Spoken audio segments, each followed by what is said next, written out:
Our facilitator for the session has joined the meeting, so I'll take a moment to introduce him before he kickstarts his presentation.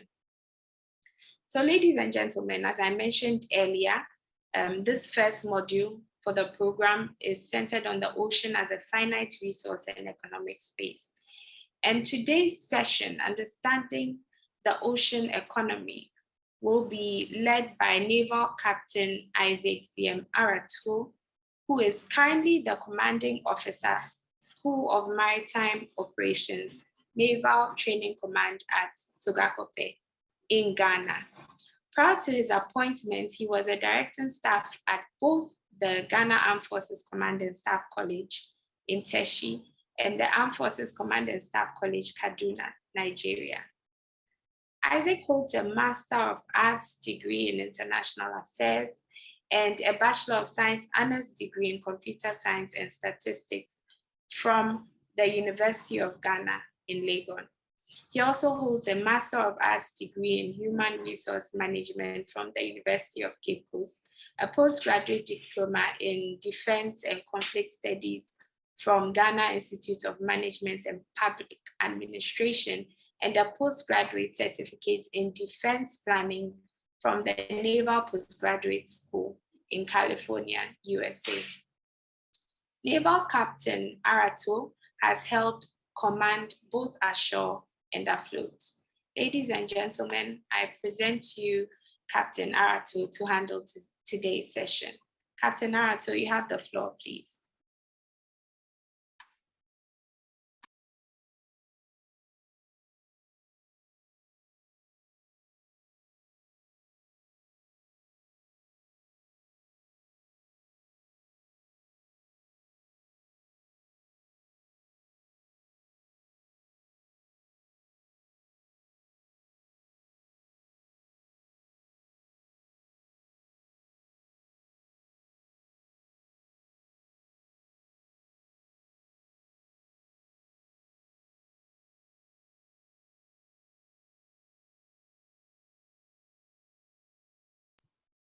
He may be having a few, okay, he's on.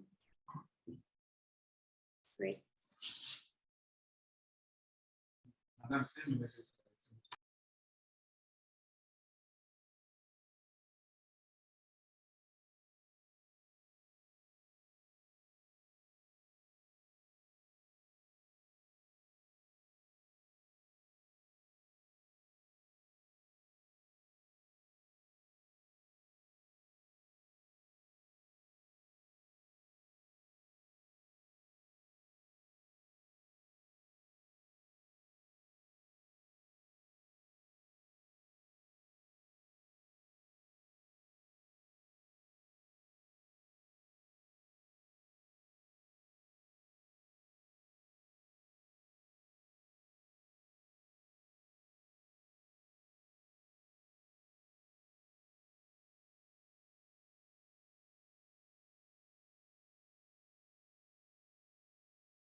Stephanie, can you hear me?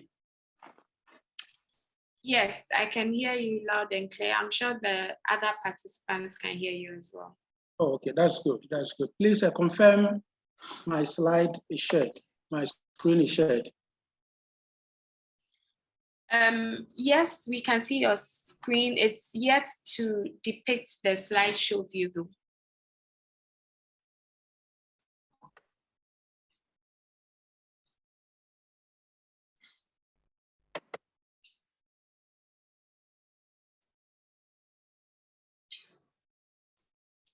Yeah, it's taking a while.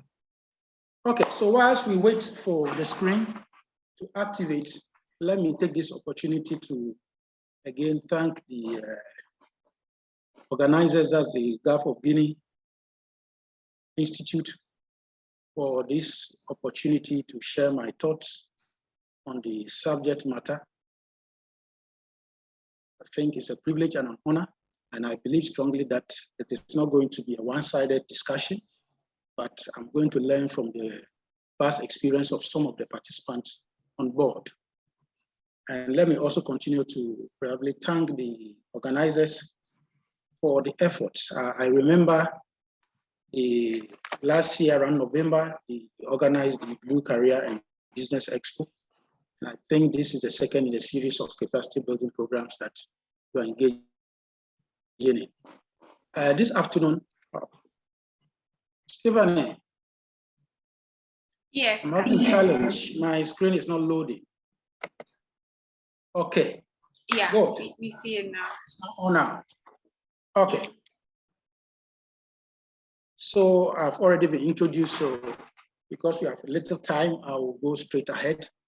This afternoon, we have 40 minutes to share or have this discussion on the subject matter, understanding the blue or the ocean economy.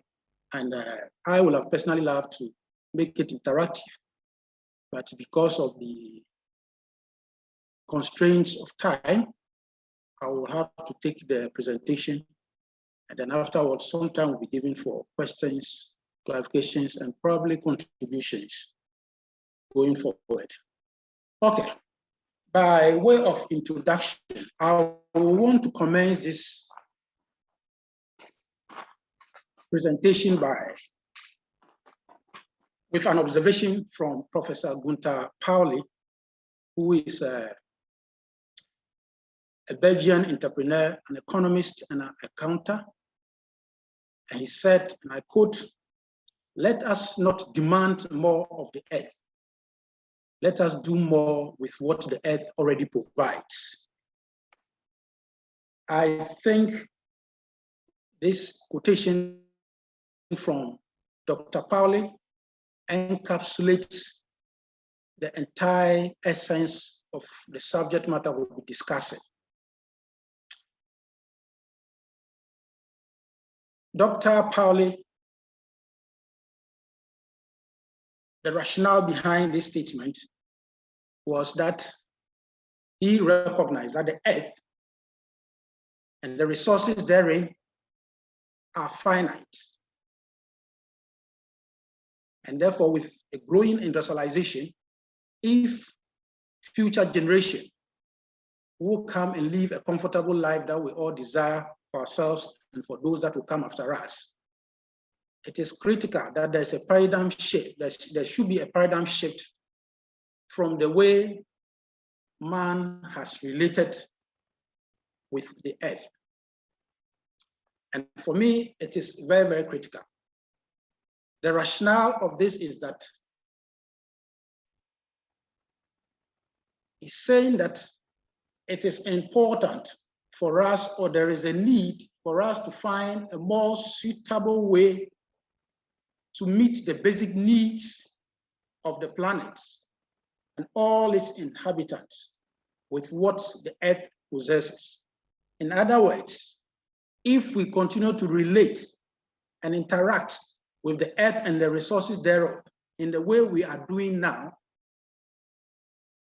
certainly generations to come after us will find themselves in a very difficult situation.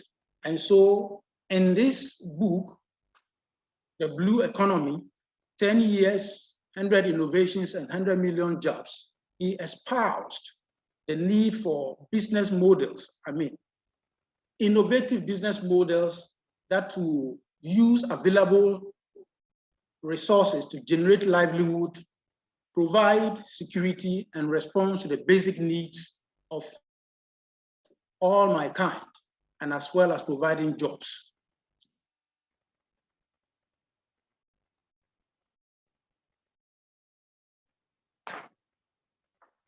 In this 21st century, the concept of blue economy, sometimes used interchangeably with the term ocean economy or marine economy, has become increasingly popular. But I want to add that the concept came into prominence in 2010 when Professor Gunther Gunther Pauli, released his book that I mentioned earlier on, The Blue Economy. 10 years, 100 innovations, and 100 million jobs. In the book, Professor Pauli advocated for search for a nature-inspired technologies that will seek to shift societies from scarcity to abundance by particularly tackling the environment.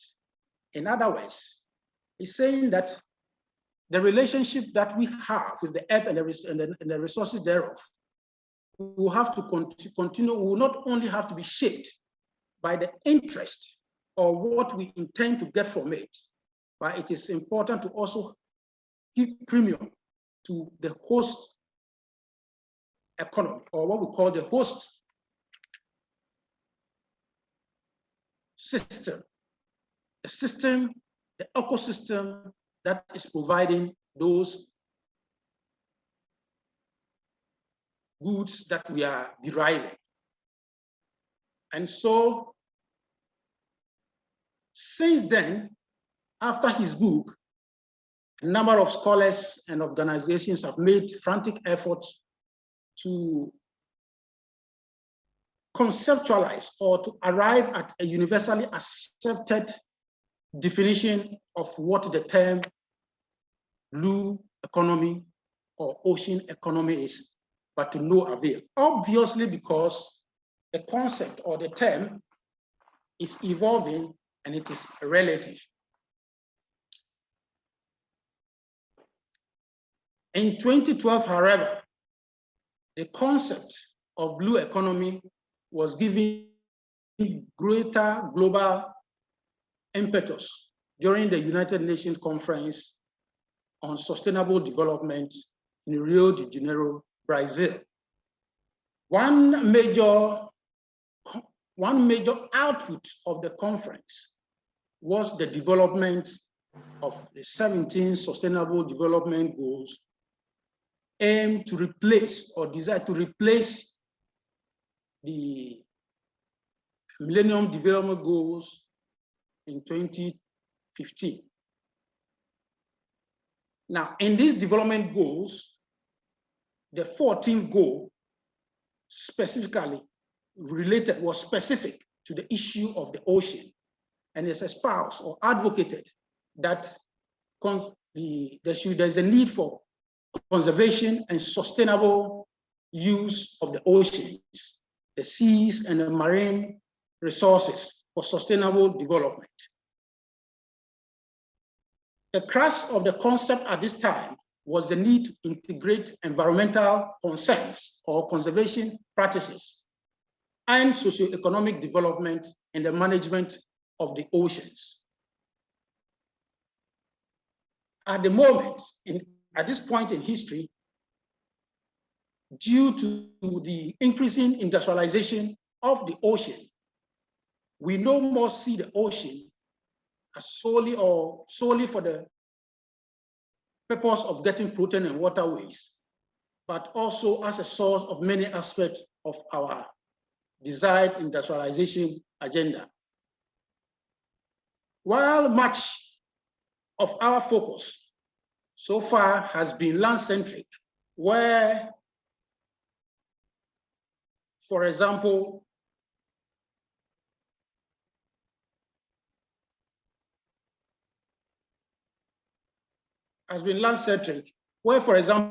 any change or any change in whatever we do, where any impact of our activities or relationship with the environment or with the earth is easily identified, it is important that greater attention is needed for the industrialization of our oceans, which have long been considered as a source of inexhaustible resources and reservoirs for sometimes unwanted land-generated waste.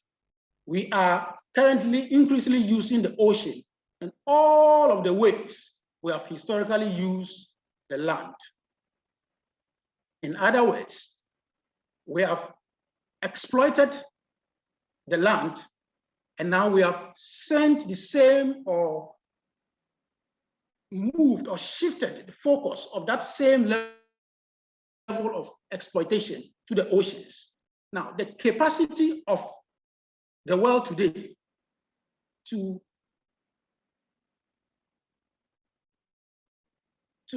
or the capacity of the world today to industrialize the ocean or exploit the ocean makes it imperative for a sustainable management of this 71% of the Earth's surface. This therefore brings me to my aim, which is to provide you participants with a general knowledge and understanding of the concept of ocean economy as a precursor to other further presentations that will be made in the course of the week. Now, the outcome in this presentation, we expect that at the end of it, participants will understand the central principle of the concept of blue economy or the ocean economy. Participants will also be able to know and differentiate what I term the traditional ocean economy and the blue economy, as well as appreciate the attributes of the blue economy. Finally, participants will also be appraise themselves with the different sectors that the blue economy provides. To do this aim and outcome, this presentation will take the following form. We'll first of all look at what are the motivations for blue economy. What are the drivers? And what is it that is making the case for the world today to advocate for the blue economy as a strategy of dealing with the overexploitation of the resources of the earth? We'll then look at the attributes of the blue economy, and then we'll end with looking at some sectors that the blue economy provides. First, let's begin with the case for the blue economy.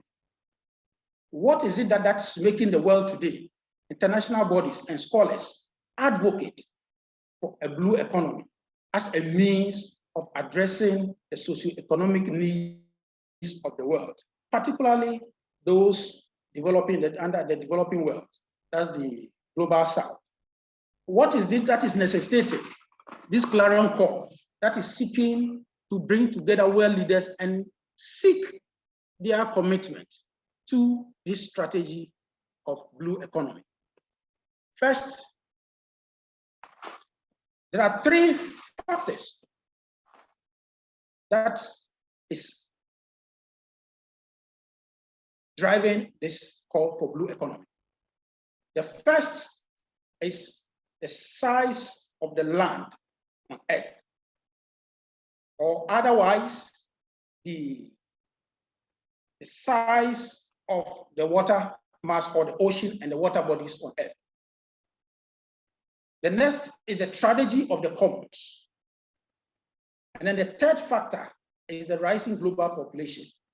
These factors are critical in the drive or the advocacy for blue economy in the world today. We shall take a look at them one after the other. The tragedy of the commons. The tragedy of the commons is a phenomenon where we have people using shared resources that has little or no control,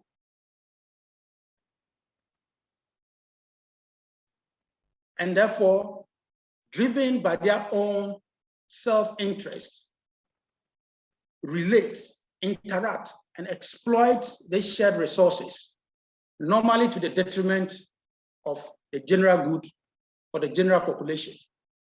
So tragedy of the commons basically is a phenomenon where we have short-term interest, leading to the tragedy of all. And this phenomenon is critical to what necessitated the thinking of this strategy of the blue economy. And what we mean when we say tragedy of the common, when you have a shared resource that has little or no control, the tendency for the people using this resource, accessing this resource, to be driven by their own interest and giving less premium to other factors is what leads, or is what actually encapsulates the principle or the factor, the tragedy of the common.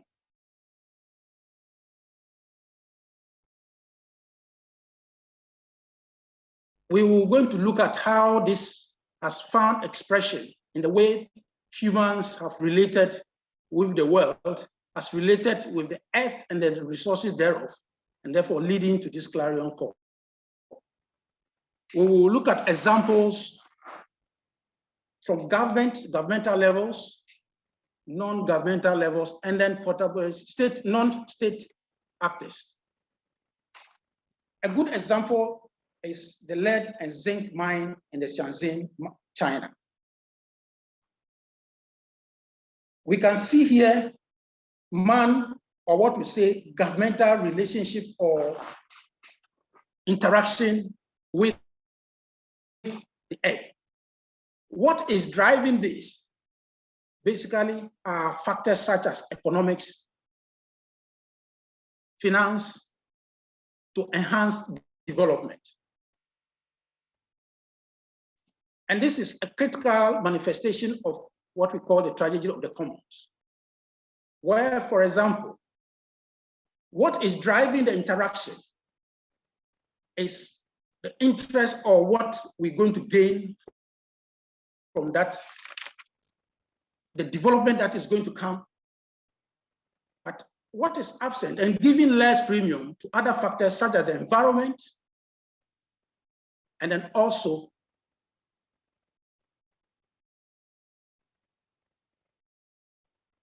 the communities and the people that live within an environment.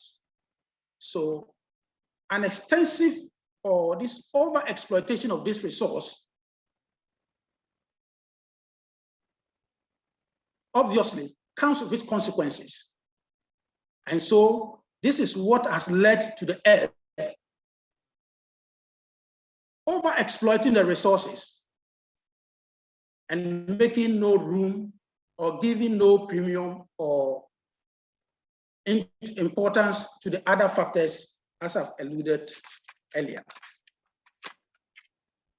Now, another example where we see the manifestation of the tragedy of the common is the Niger Delta scenario, where we see people driven by self-interest, the desire to make money, exploit the environment at the detriment of, one, the environment, and then two, the communities or the people that live around that resource. This kind of exploitation does not make it sustainable and does not create any opportunity for the earth to continue, or the world to continue to live and to benefit from these resources and for the future generation that is to come. The next example is the Galamsey activities leading to the pollution of rivers in Ghana, and here I've seen the River Pra.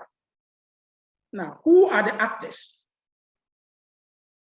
These miners or Galamseyers, driven by their personal interest, is exploiting this gold, and in the process of interacting or exploiting this resource, largely for their personal benefit, for economic purposes, do this with ultimate disregard for the environment and then the effects that is going to have with the people that live within that general area.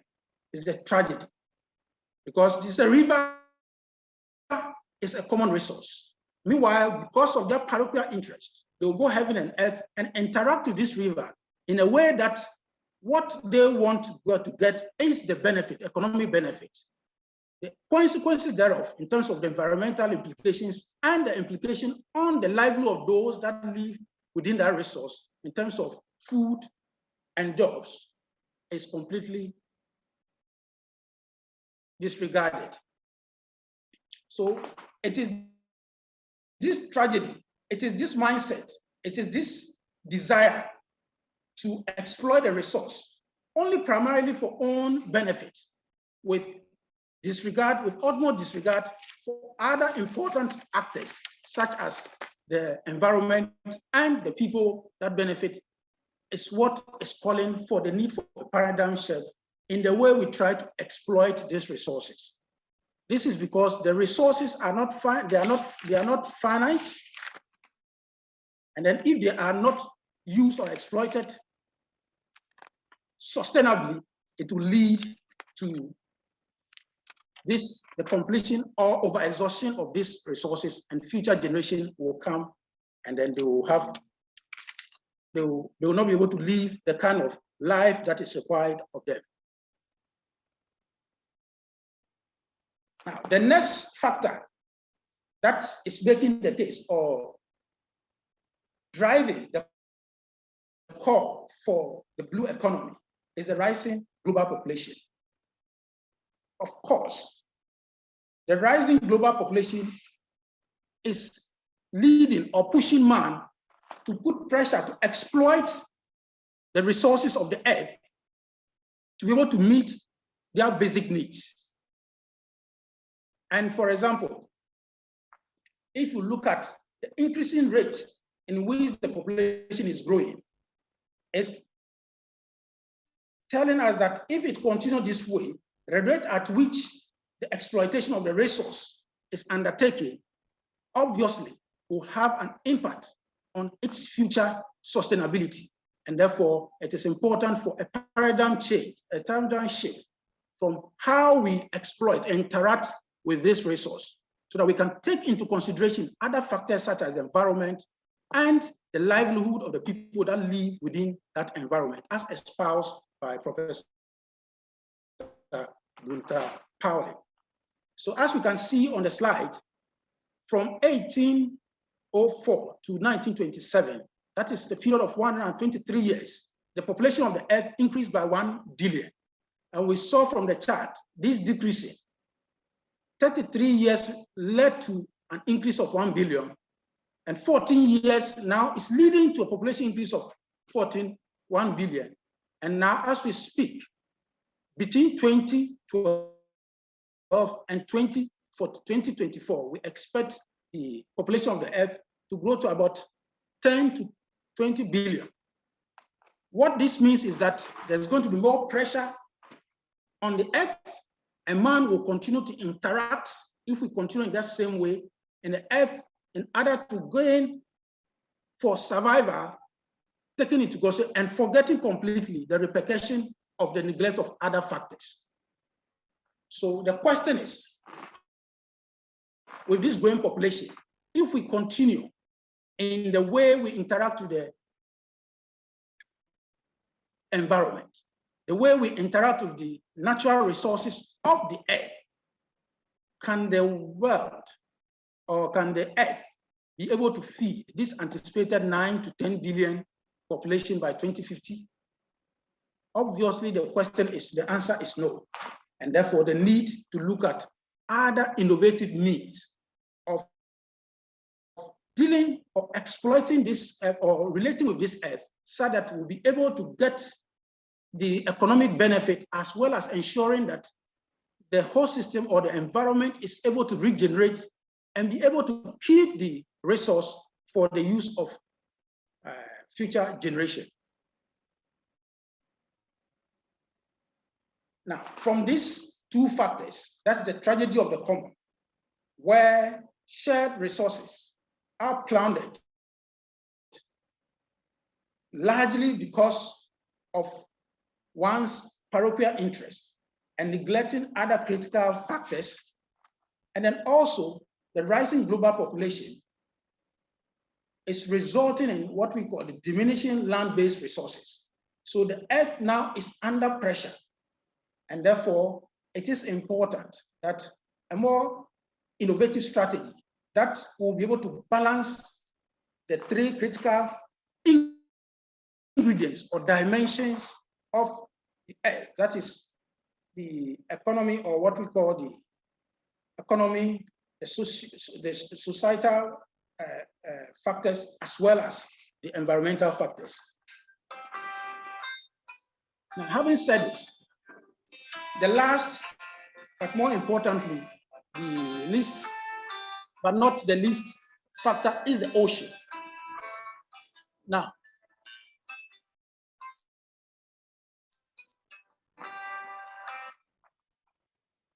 the oceans, of course, covers 70% of the Earth's surface. And it serves as a medium for over 90% of goods that are transported. It also provides jobs for over 350 million jobs, and generates over 2.4 trillion United States dollars per annum.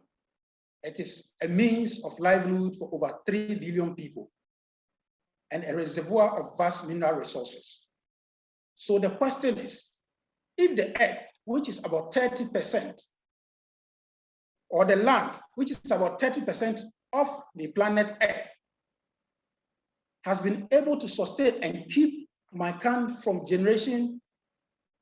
our generation to generation unborn, what will the ocean, that is about 70%, not do? And therefore, the need for us to begin to look at how we can effectively and sustainably exploit the ocean for the socio-economic development of our countries, the continent, and the world as a whole. So clearly, at this point, it is clear that the only alternative to the overexploited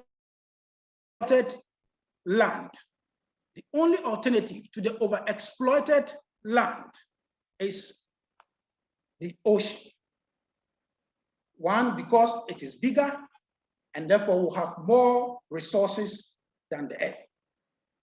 However, it is important that in trying to exploit or interact with the ocean, we do that differently from how we have interacted or related, or man has related with the earth, with the land, and therefore the need for a new strategy, which many countries or the world is now advocating for, blue economy. So these are the three drivers that is making the case for a blue economy. These are the drivers or the factors that is making the case that please, let's adopt other environmentally friendly and socially conscious efforts in exploiting the resources in the ocean. As we can see, the ocean provides other opportunities for the world. The air we breathe, it regulates climate. I've mentioned transportation, recreation, economy, food, and medicine. Now, at this point, we will say that the perceived likelihood of replacing the land-based tragedy of the commons in ocean spaces, coupled with the rising global population, necessitated the establishment of the blue economy as a sustainable ocean economy strategy. It is therefore, or can be said, that the fear of the costly consequences of unregulated jurisdictional ocean spaces for sustainable economic development is the raison d'etre for the blue economy. So the case is that the blue economy strategy, it is the only sure bet of ensuring that we can sustainably exploit the ocean resources for socioeconomic development and be able to also guarantee safe for the future generation. Now, having made the case for the blue economy, shall we now take a look at attributes of the blue economy? As indicated in my introduction, the term blue economy has no universally accepted definition appropriate from operational point of view. Of course, it is sometimes used interchangeably with other terms such as ocean economy and marine economy, and all sometimes in different ways and different forms. Now, because of these various definition and conceptualization of the concept, it is important that we understand the principal objective of the blue economy. Now, what is important is that the blue economy, or the heart, or what drives the blue economy, is a strategy that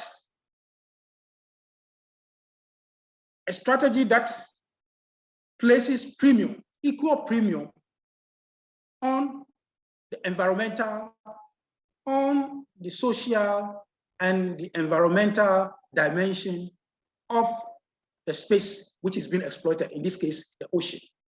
Now, a proper understanding, therefore, of the blue economy, because there's no universally accepted definition, a proper understanding of the blue economies begin with understanding that almost all littoral states operate one form of ocean economy or the other by default. Now, the question I ask, what is blue economy, is that there is no one accepted or wholly agreed definition for the term blue economy. But I have been using blue economy because of some of the discussions and the issues I'll be raising, that every littoral state by default operates an ocean economy of some sort. And this is what we call the traditional ocean economy. The traditional ocean economy, it is the old age engagement of man with the seas or the oceans for socio-economic purposes. In other words, even at the point where we have these overexploitation of the land resources, man is also engaging or has been engaging with the ocean. But this has been at a level that is also devoid or does not play premium on the issue of sustainability. And so the traditional ocean economy has three legs, or is shaped by two factors. One, the exploitation or the interaction practices adopted by humans with the ocean are unsustainable, just like we saw in man's interaction with the land. And when we say unsustainable practices, we're referring to maritime practices that do not align with sustainable development principles. Sustainable development principles. Now, the other leg or the other ingredients of the traditional ocean economy is what we call the ocean wealth blindness. That's the underutilization of the wealth creating potential of the ocean due to limited knowledge of the ocean's huge economic resource base. The world, particularly the global south, developing countries, are victims of this because their economic and development paradigm has always been land-centric and have not appreciated the potential that the ocean has in enhancing or turning around the socio-economic development of those states.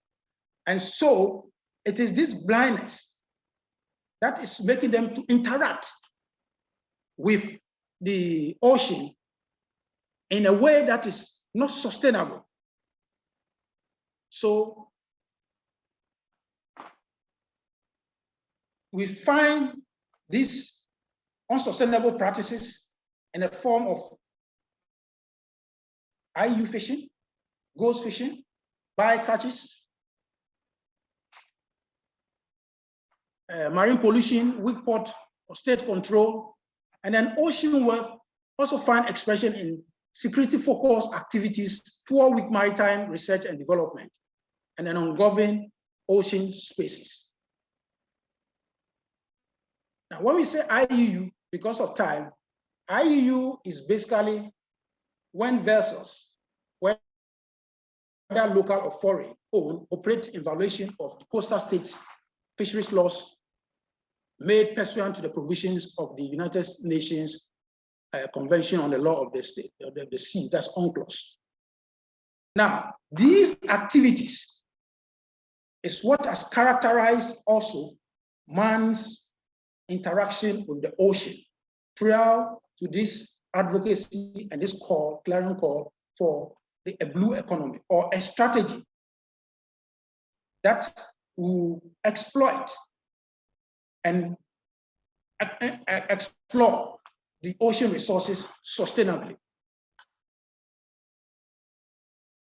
Now, clearly, these activities, as we have seen, and the developing countries are a typical example of this, has, of course, resulted in some gains, economic gains, in the form of revenue, but they have been injurious to the environment that produces or that gives rise to those economic gains that they have.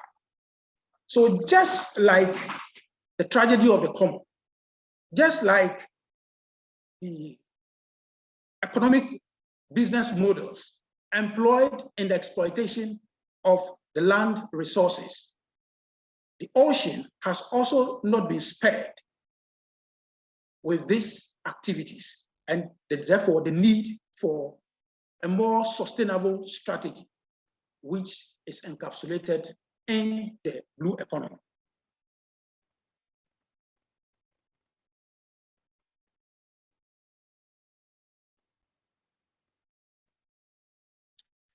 Now, so what again, as I continue to say, what is the blue economy? Because littoral states by default has traditional ocean economy. What is the blue economy? The traditional ocean economy discussed earlier has some inherent weaknesses. And the major weakness is the premium on the economic over the social and environmental dimension of sustainable development. So consequently, the concept of blue economy has been espoused as a strategy for safeguarding the world's oceans and water resources. And let's look at a few examples of the definitions that has been espoused by organizations and scholars, all in a bid to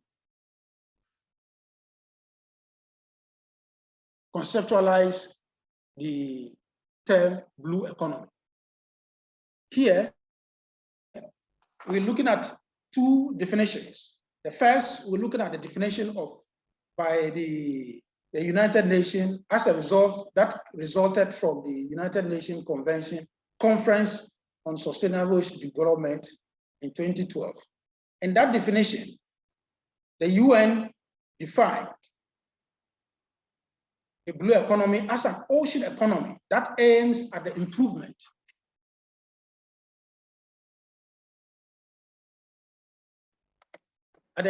of human well-being and social equity, while significantly reducing environmental risks and ecological scarcities. Now, at the heart of this definition are three critical ingredients. It's looking at human well-being, social equity, and then environmental sustainability. So the conceptualizing or the principal focus of the ocean or blue economy is the balance in terms of priority on the economy or the economic, that is what you want to gain from that resource, as well as the social inclusion and the environmental sustainability.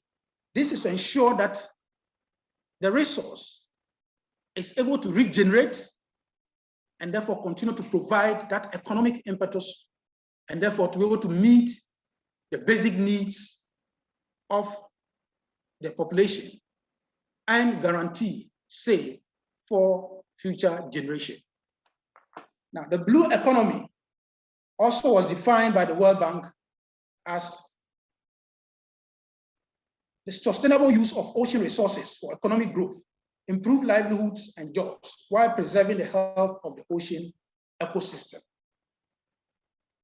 Now, again, this emphasizes these three elements that you need to be able to balance the economic interest with the social implication interest, as well as the environmental interest. It is only at this point that that resource can be managed or exploited sustainably.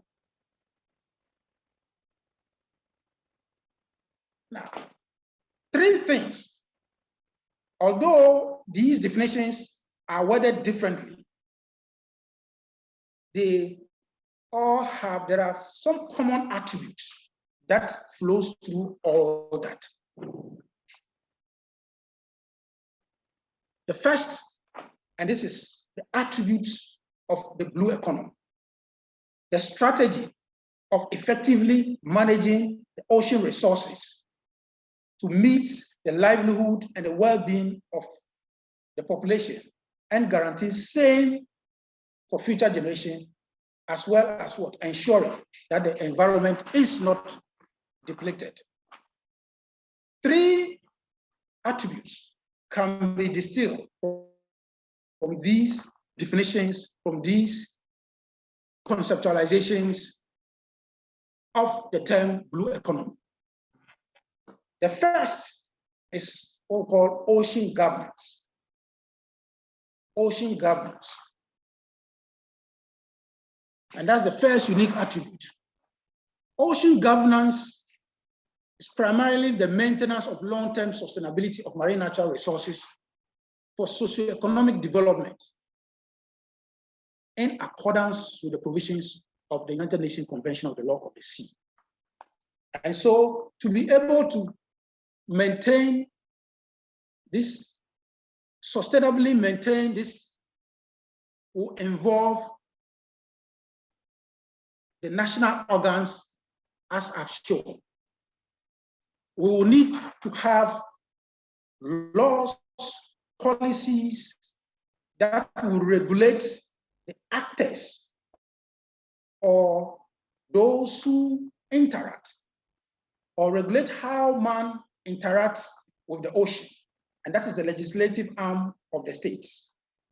the legislative arm of the states, who have to come out with policies that will ensure that activities within the ocean is done sustainably.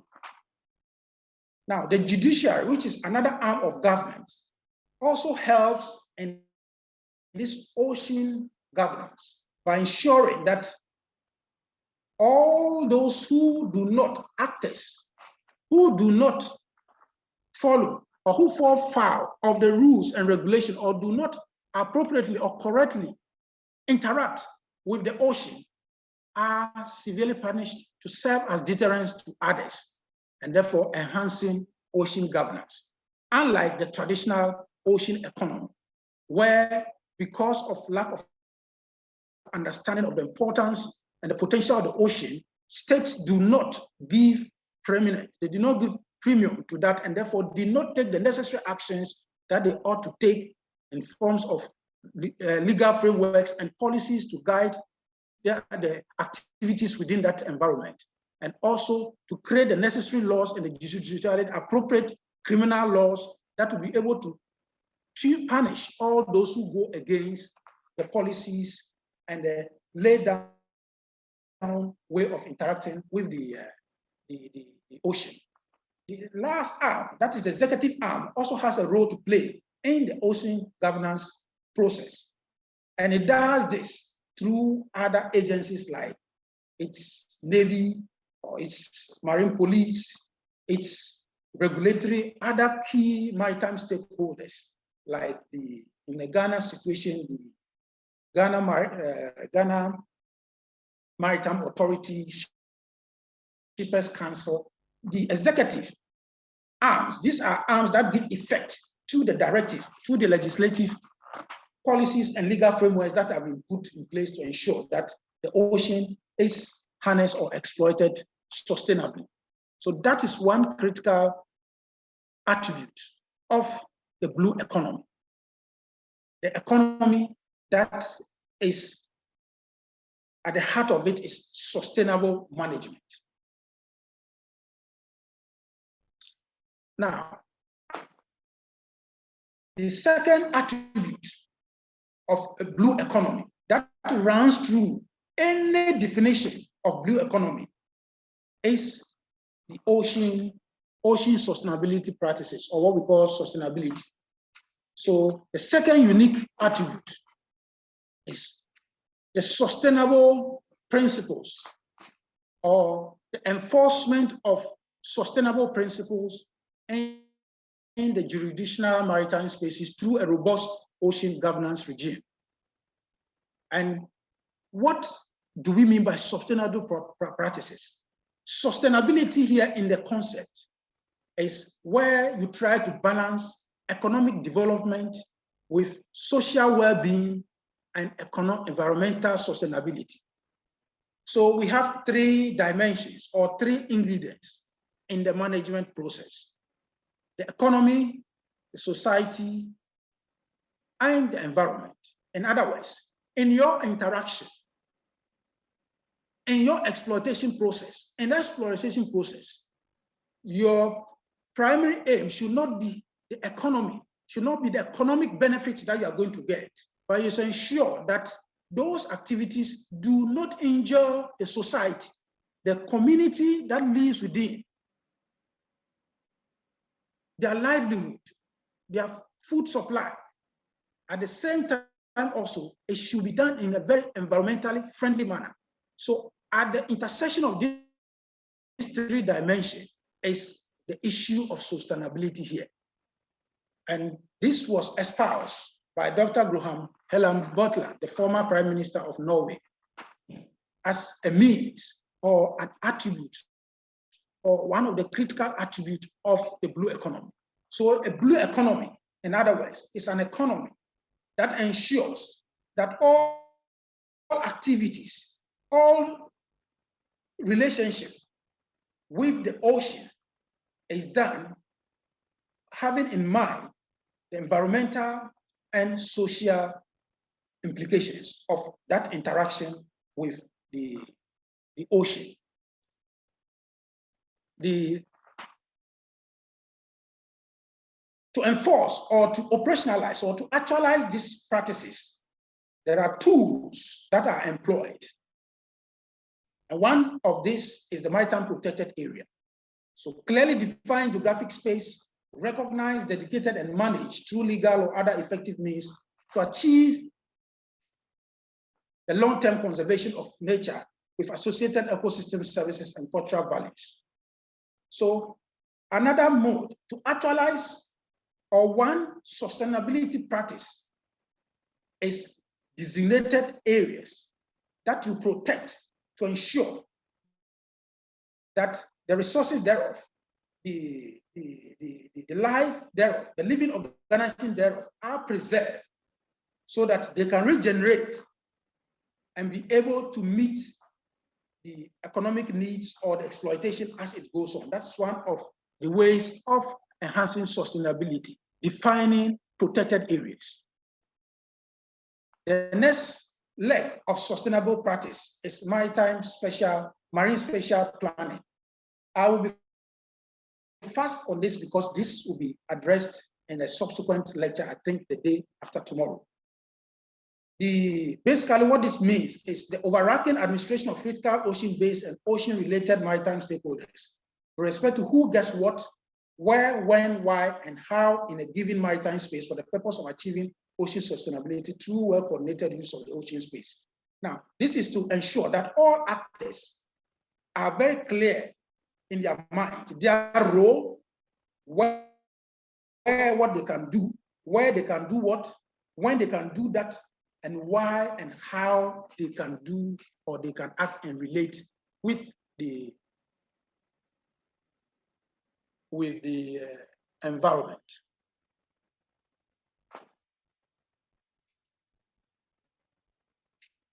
The last sustainability practice is maritime security,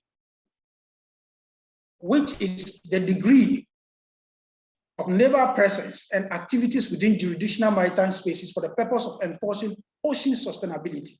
Maritime security is where you have presence within the ocean or within your maritime space to ensure that all authorized actors behave and act in accordance to the laid down rules and regulations as to how they have to engage the ocean.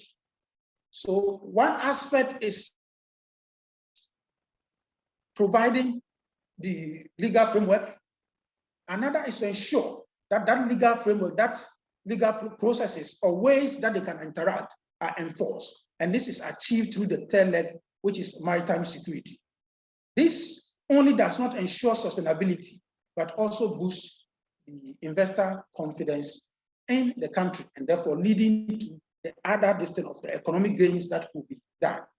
So sustainability is the second attribute of blue economy. In other words, in any definition or any pronouncement or conceptualization of blue economy will have these attributes embedded in them. And you can see that in all the definitions that have been espoused. The third, in the concept of blue economy, is new economic resources. This is because the ocean, as compared to the land dimension of the planet Earth, has more resources that could be exploited and that could be discovered. So it espouses or encourages that in our engagement, in human engagement with the ocean, we should be minded to explore, to see other resources that could be used to ensure socioeconomic development of the states or the countries. And we can see this call or these advice are hinged or are supported by several articles in the United Nations Convention on the Law of the Sea. Article 56, for example, which says that in the exclusive economic zone, coastal state has a jurisdiction for the conduct of marine scientific research. So littoral states are encouraged to engage in research to be able to discover new resources so that to increase the portfolio or the number of resources that could be generated or exploited and for the economic development, socioeconomic development of the state. So these are some of the resources that could be exploited in the ocean. We have the marine biotechnology, renewable energy, marine renewable energy, deep sea mining, etc., etc. Now, from the discussions so far, one can summarize that blue economy encompasses three elements. Blue economy is one, the engagement or the interaction, human interaction with the ocean, and then adding sustainable means of the exploitation, making the interaction sustainable, and therefore ensuring resource efficiency, and then researching to discover new resources to ensure the socioeconomic development of the state. So blue economy can be said to be the traditional ocean economy, this time with sustainable management properties, sustainable management properties, as well as the search or the desire to discover more. So one of the two components of the blue economy, which distinguishes it from traditional ocean economies, is sustainability achievable through the establishment of MPAs, that's the maritime protected areas, maritime spatial planning, and the maritime security.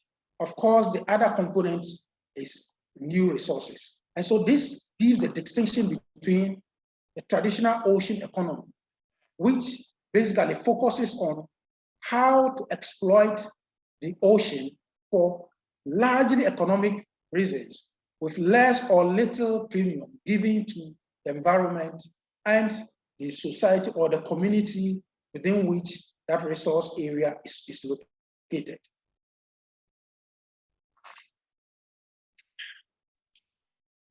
Now, having discussed the attributes of the blue economy, let's now turn our attention to the sectors that the blue economy protects or gives. A number of sectors are available in the blue economy. We have the traditional sectors, which includes fishing or fisheries. And fisheries sector is that aspect of the economy that entails the capture fisheries, that is fishing at the ocean, aquaculture, cultivating them, and then seafood processing. So these are all sectors of the blue economy. So there are economies or there are sectors that human beings can actively interact in for the purpose of socioeconomic development. The next traditional sector is shipping, port, and maritime logistics. And here we are talking of port operations. Port operation is a sector that gives or engages a number of people in this operation. So man relates to the ocean through its activities at the port as a staff or as a worker in the port. Another activity or economic activity that sector provides is shipbuilding and repairing. So the maritime logistics also gives shipbuilding and repairing. It's a sector that could be exploited in the blue economy. And we have seen the developed countries exploit this effectively to their own socioeconomic development.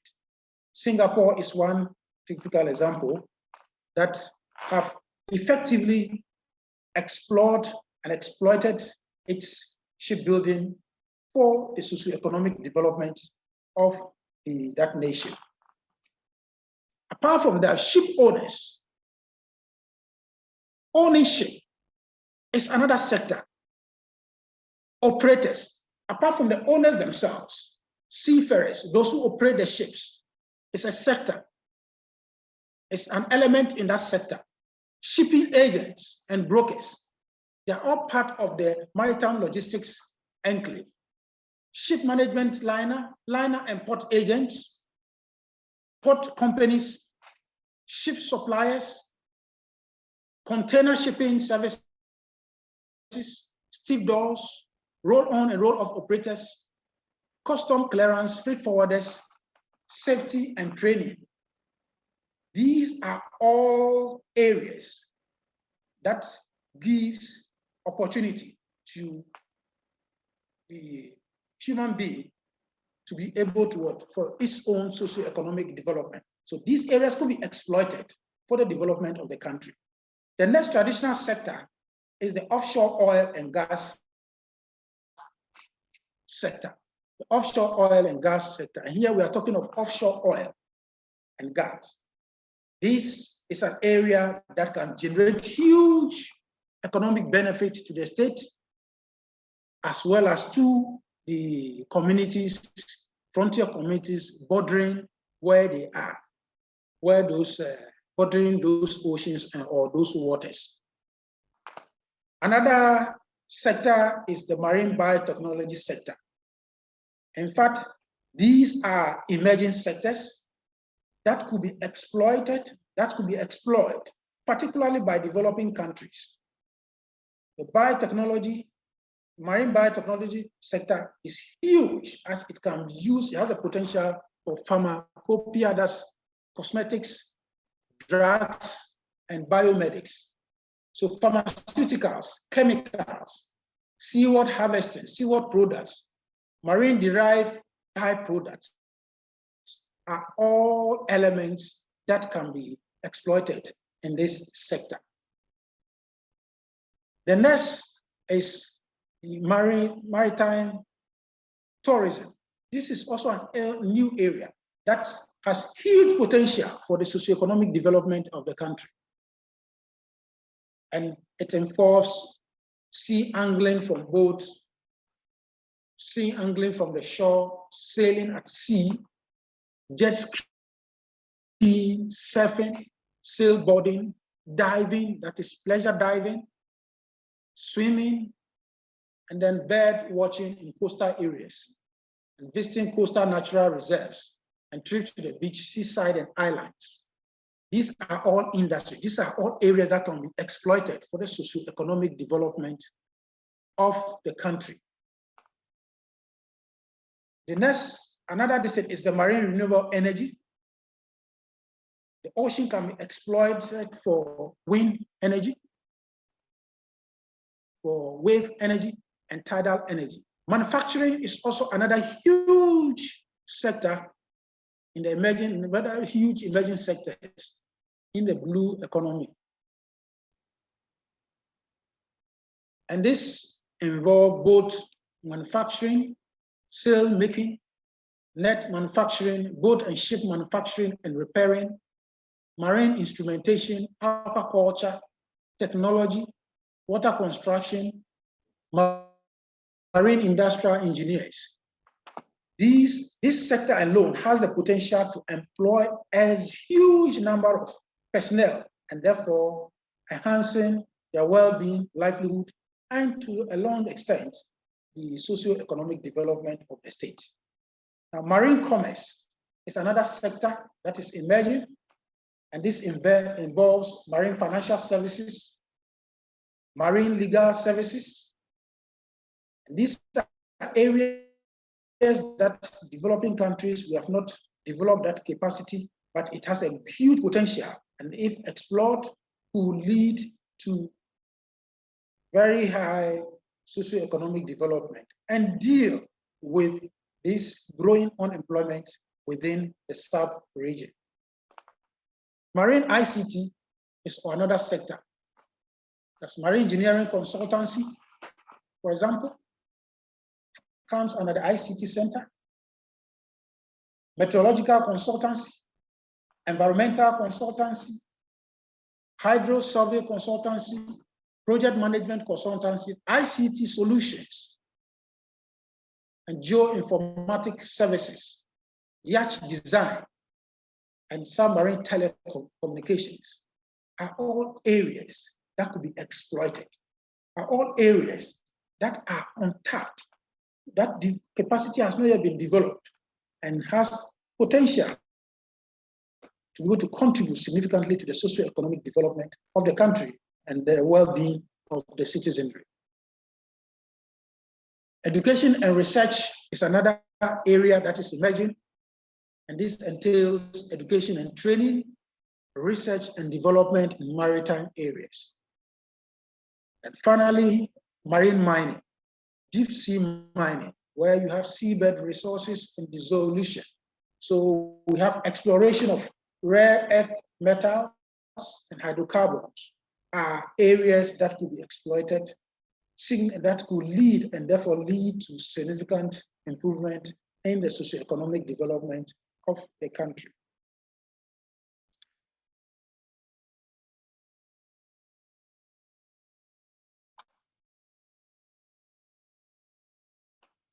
From the foregoing, the blue economy comprises both traditional and emerging sectors on the basis of the inherent resources in designated maritime spaces. The development of the emerging sector of the blue economy is achieved through pure and applied research and development. In other words, a blue economy is those different economic activities that could be exploited, economic activities relating to the ocean that could be exploited sustainably for the socioeconomic development of the country and the well-being of the citizenry.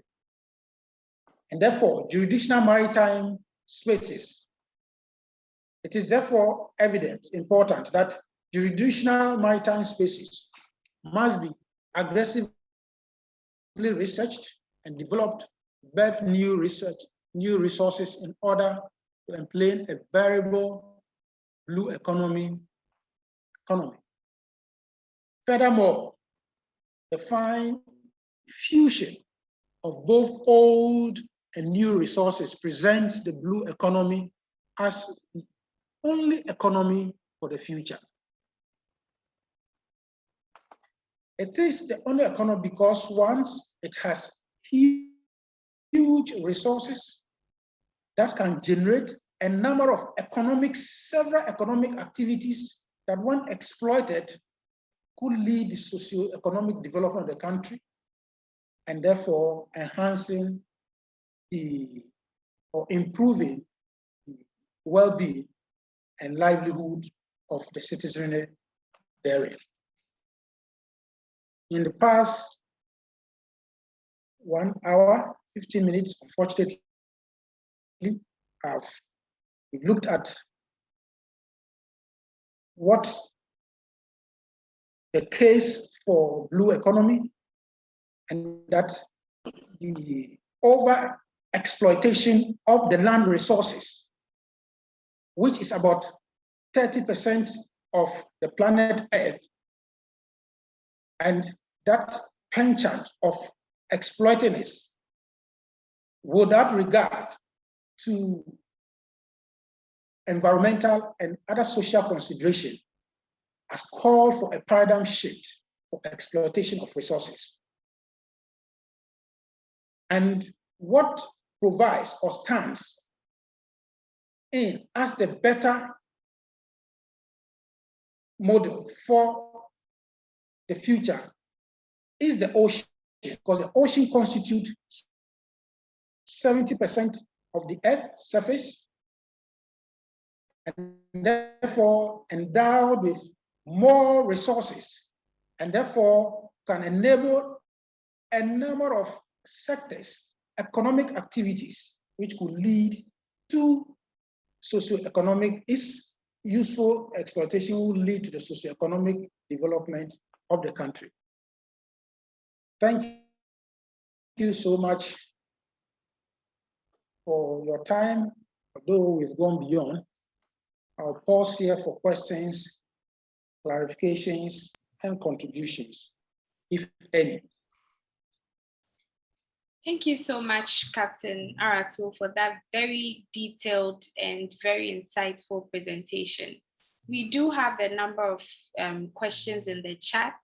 Unfortunately, since time is fast spent, we may not be able to go through all of them, but we will still present you with some of the questions we have here to see if you can address them in the limited time that we have.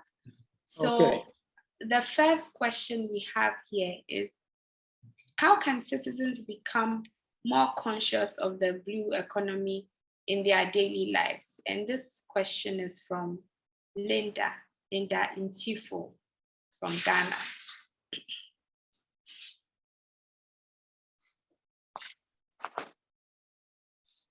Would you like to address the question now, or you'd like me to read a few of them? Okay, let me take it. Which one would you prefer? Let me take one at a time. Yeah. Consciousness of the citizens of the blue economy. Again, at the heart of this is awareness, ocean awareness.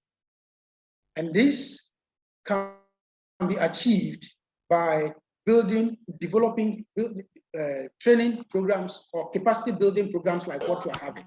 Because citizens have not been conscious of the blue economy because they have been active, all their activities are largely land-centric. And therefore, they do not have the knowledge or they do not appreciate the potential that the blue economy holds.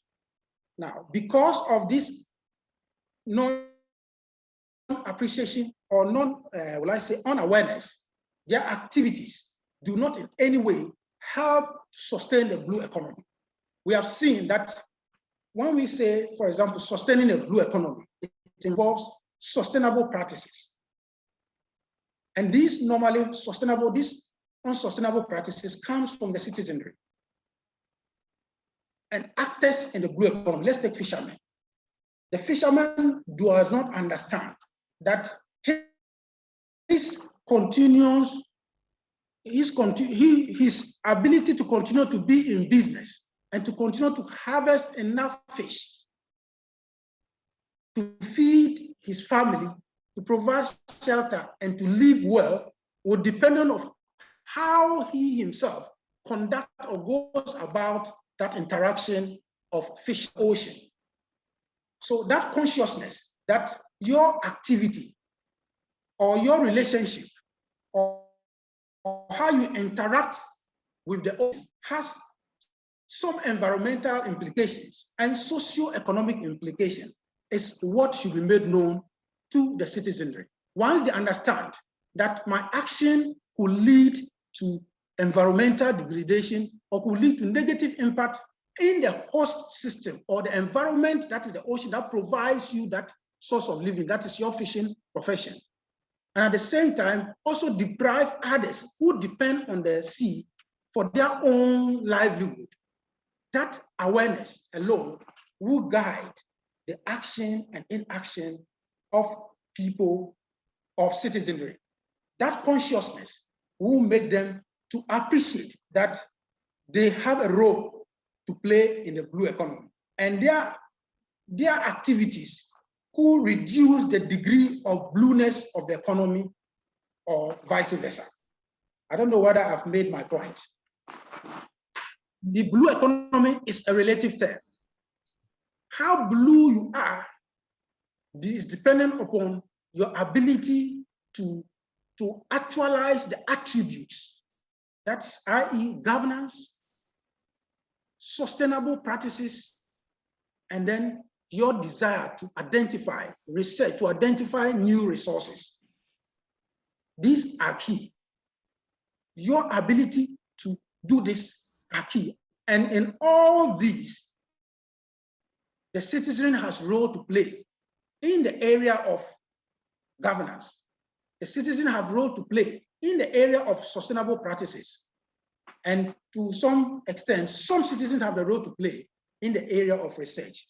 So that is how citizens can become more conscious. The knowledge that their action or inaction can affect the degree of blueness of the ocean economy or otherwise. Thank you. Thank you so much for that response. I'm very sure that the one who posed the question will find the answer highly useful.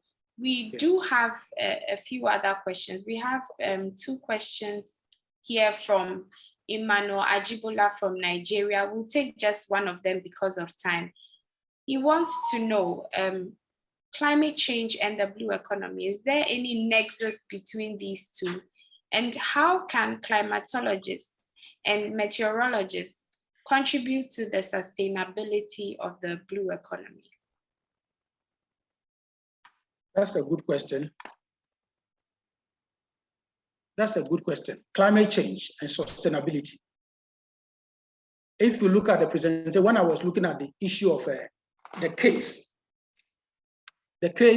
for blue economy, one of the reasons was rising population, activities of human activities that can lead to climate change. Climate change, for example, has effects at sea, or activities, climate change induced activities on land also have effects on sea. Why? Because, like I said, 70%, covering 70% of the Earth's surface, the ocean transports heat from the equator to the poles, regulating all climate and weather patterns. So climate change, its effects can affect the ecosystem of the ocean, which serves as the host medium for the exploitation or for the blue economy. So where you have climate change, that is leading to erratic climatic conditions that does not support aquatic life within the biodiversity, it goes a long way to affect the blue economy. The blue economy provides what we call food. And the food comes in the form of fish and other, other ocean mammals. Now, climate change affects the growth, the replenishment, and the increase of these stocks at sea. So once climate change is not changed, the effects of it will lead to creating an environment within the ocean that will lead to the depletion of the resources thereof. So we have effect of climate change, just as it affects the land, also affects the ocean. The ocean is made of both living and non-living resources, but the climate change effect is more pronounced on the living resources. And so there is a nexus between climate change and blue economy. And where is the nexus? The nexus is climate change can lead to enhancing one of the dimensions of the blue economy, that is the economic gains. Because once it provides food and fish, that fish sold generates income, and that helps shore up the economy. So once that is affected, of course, that element is affected. Blue economy is affected. The other area that climate change affects is again the other attribute, that is the environment. The environment, the ecosystem that is required for the organisms, for the species within the ocean to have effectively regenerate. Once it is affected, it affects the ability to regenerate and therefore affecting blue economy. The other aspect, of course, is the social element dimension. Once the environmental, this is affected, the economic dimension is affected. Obviously, it affects the livelihood and food supply of the communities around that ocean, and of course, leading to blue ocean degradation. So the summary of what I want to say is that there's a direct relationship between climate change and blue economy. And that the relationship is between how climate change affects each of the three cardinal ingredients of blue economy. That is the economy, societal implications, and then also the environment. That will be the response for that one. And here again, it ties into the first one, the citizen consciousness of the blue economy. Once citizens understand that their actions or inactions can affect the climate, and by extension, affect conditions within the ocean, either by affecting the environment that will lead to other of the elements, that's the economic element and social being affected, the climate will be affected. So the better climate change is addressed, the better blue economy you can have, and vice versa. So it has a direct relationship. A better climatic change environment leads to better blue economy, and vice versa. Not vice versa, it's a directional relationship, because the other things do not affect. The change in climatic change, positive change leads to positive change in the blue economy, and negative change results in negative change in the blue economy. Stephanie. Okay. Yeah, All right, Stephanie. Yes, thank you so much for the response, Captain Aratuo. Because of time, we will have to conclude the session here. I have to, however, emphasize to all participants that you must always use your full name and your country of citizenship as the display name for the purposes of recording attendance, so that you can each receive your certificates of participation for attending all the modules. Thank you so much, Captain Aratuo, for taking the time to be with us. We are so grateful for your detailed presentation and for the discussions that followed. We wish we could have had more time to extend the discussions further, but I believe I speak on behalf of all the participants when I say that we've learned a whole lot, and we can carry on these lessons throughout the duration of the program. We believe that these lessons will resonate with us as we progress in the program. Thank you so much, and we wish you all the best. Thank you very much, Stephanie. And speak later.